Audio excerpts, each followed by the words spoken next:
What's up guys, Baer here, and we're on part 2 of our 3-part series of how to age a tombstone from the store and make it look awesome. So, quick recap, the first video, we took the ordinary tombstone, we sprayed the whole thing down with flat black spray paint, then we applied a dry brush of a dark gray and a light gray, and this is where we are now. We have our awesome store-bought tombstone, a third of the way done, and in today's video we're actually going to be painting this snake like the tombstone suggests. This is going to be an anaconda, so I had to do a lot of research and figure out the colors I'm going to use here. I've never actually tried to paint an animal before in any of my static props or anything for my Halloween display, so this is going to be a learning experience for me too. Hopefully it actually turns out and looks realistic. So with that being said, let's squirt some colors on this cardboard and start painting this snake.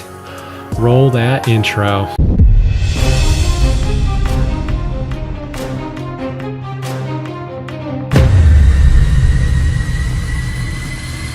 Alright, so through my research, I mean, it looks like an anaconda should be like this goldy, pukey, brown, green color.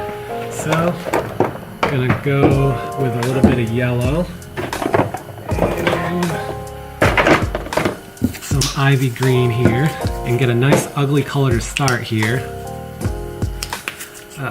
Some of my paints are getting a little old and not stirred up anymore.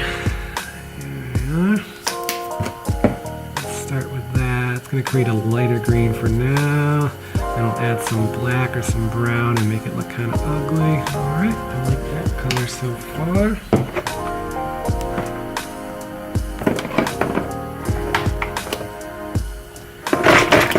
Get out the brown. Let's see what happens. Alright, yeah, that looks decent. I know I'm not going to get it super realistic, but let's give this a whirl. So, we're going to start dry brushing it on just like we dry brush the tombstone, just so we leave all the little black that's in between the scales. And we're going to probably paint 4 different colors by the end on this thing to make it look really awesome. Anacondas have like black spots here, and there's a little bit of gold on their belly, so we'll start with this base layer and go from there. And just like before, you want to have a super dry brush to leave all the nice indentations on the scales. And let's try this out.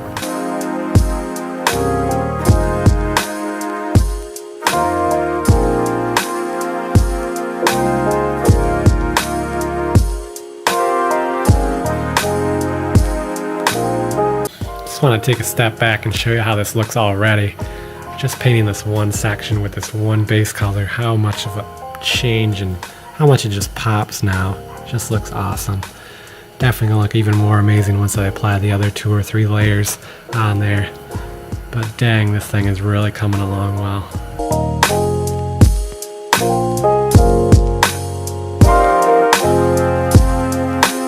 Alright, so the first base layer of the anaconda is done, and holy crap, that looks amazing. Can't deny that. So next step is we're going to do a goldish brown color on the underbelly that goes up halfway around the torso. So gonna mix that up and get started. Gonna take some of this yellow again.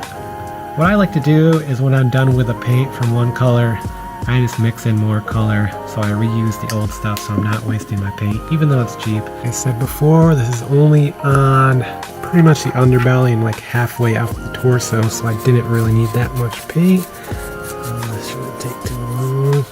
And of course the trick is going to be to feather it away so it blends well with the top coat here. Which I haven't really done much on animals, of course, like I said before, but shouldn't be that hard to figure out.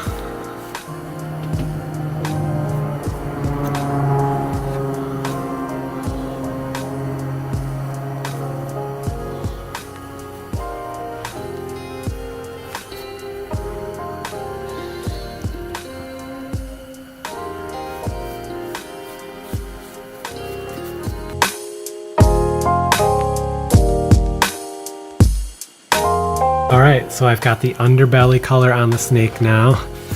Looks a little weird on camera, but it definitely looks better in person.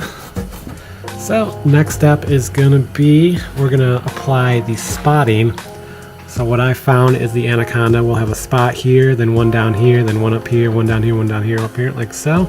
So gonna give that a try. Hopefully I don't mess up the entire thing now. We'll see.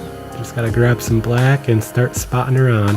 Alright, let's do her. And for this, I'm gonna switch over to this really small stubby brush so I can kinda just poke the spots on, get them really pretty. Otherwise I'd have to brush them on like that, and I don't know if I can get a perfect circle brushing like that. So let's give this a try. Do it on the back just in case it messes it up. I won't ruin the entire thing and have to paint over it. So we'll start with one right here. Blot it on first, then brush it if I need to. We'll see.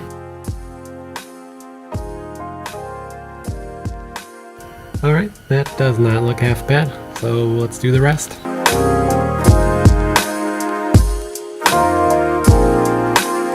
That is one pretty polka dotted Anaconda. Next step, let's paint these eyes a nice beady, ugly red so he looks really evil.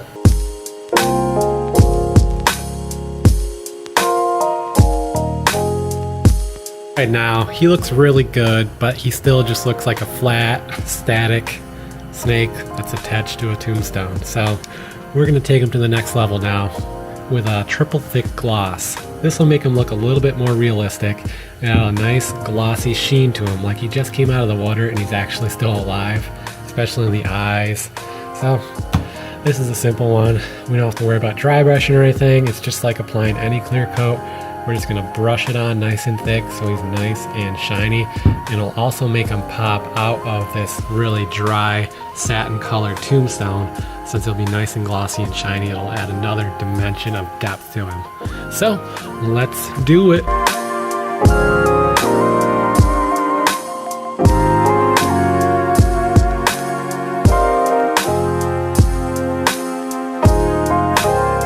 So with this one, you definitely wanna really just go wild, get it in the cracks, get it everywhere, because it'll also help seal your tombstone against the weather if you do put these things outside like I do. So it definitely serves a couple purposes. And the stuff is really cheap. It's only like $3 for that big container, and it'll go a really long way because you're not going to gloss your entire tombstone. You're just going to do the spots that need it. And if you time putting this gloss on right, you'll actually get the effect of blending these layers together. If this paint's still a little bit damp, it'll loosen it up and really just feather everything together so it looks more natural. Get rid of some of those brush strokes, so definitely serves another purpose. But you definitely don't want to do it if it's too wet, because then you're just going to be smearing paint around where you don't want it to be. And this is where it really starts to get rewarding because it's really starting to come together. This is pretty much the final form of the Anaconda, and it actually looks kind of realistic now from a distance. You can see it's got a super nice shine to it compared to this other part that's not painted yet. So it actually looks a little bit like he could be alive.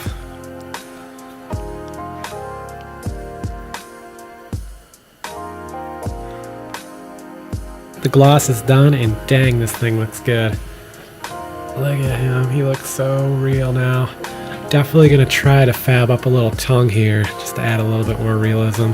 So, snake's done. Now we're gonna move on to tea staining. So, like I said before, we're gonna tea stain this tombstone. What does that mean? We're gonna make it look really old. How do we do that? We water down paint and we let it drip down. So it looks really awesome. Looks like water and rain has been dripping down this tombstone for years. And it's really simple. So let's get started. So I picked out this little plastic container out of my recycling, and we're gonna need some black paint, of course. Squirt that in there real quick. Ooh, looks like I'm running pretty low. I have enough for this video.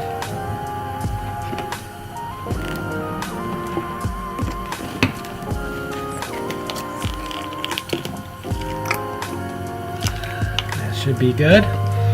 And now, see that in there or not, take some water, throw that in there, and use the same brush we used for the black spots on the Anaconda. And stir that around. Get this in focus. Now we've got this really light black liquid here. And all we're going to do is start from the top and let it drip down like it would naturally in nature. Well, not in nature, in a graveyard, for this video's sake. Oh yeah, and that's going to make the look of aged granite on here, and whatever else you could think of. And you want to do this in a spot where you don't care if it gets wet on the bottom, because obviously you're going to let it drip naturally. So, let's see how it does.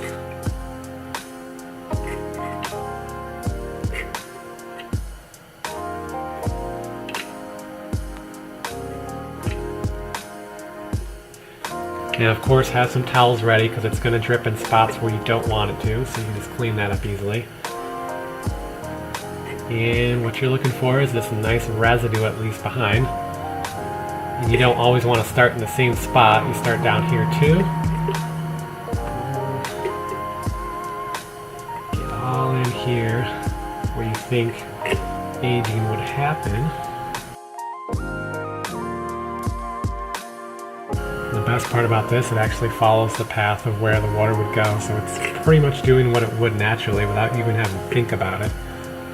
And that looks awesome already. Just some more down here now.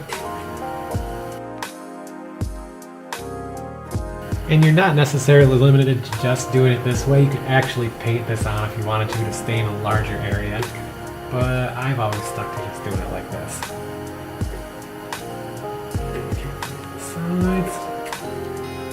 And that's the first layer of tea staining. Now we're going to go over with a lighter color to, of course, like everything else, add another depth of color to it so it makes it pop more. We're going to use probably a whitish gray color now. So let's do that.